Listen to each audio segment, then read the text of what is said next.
This week was, I think, very important in our fight to really reform the Common Core standards. We had the Board of Regents who are currently up for appointments and those who want to interview to be regents here.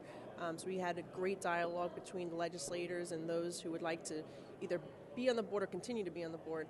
And Common Core was certainly one of the things that came up most. There's certainly been a lot of disappointment and outrage, not only by the legislators here, but by parents and students and teachers from across the state.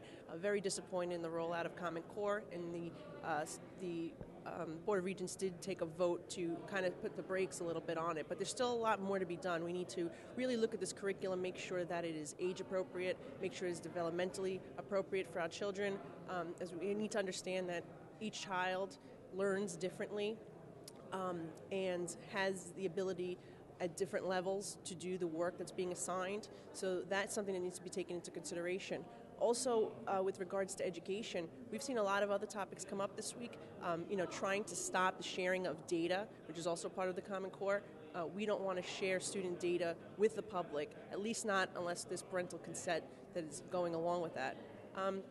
Other things that we've been working on is a tuition tax credit for parents or donors who give to a parochial or private school or even a public school. And that is something that we believe should get done in the budget this year. It's very important. As someone who represents a district who has seen Catholic school closures, it's very important that we do what we can to support our schools. And remember, when we have Catholic and parochial schools that are successful, that really helps reduce the class sizes in our public school system. So it really is a win-win for all. In addition, I introduced legislation that would give a $500 tax credit to teachers who shell out their own money, personal funds, to pay for school supplies. We pay $18,000 per pupil here. They shouldn't even have to spend their own money for school supplies, but they do.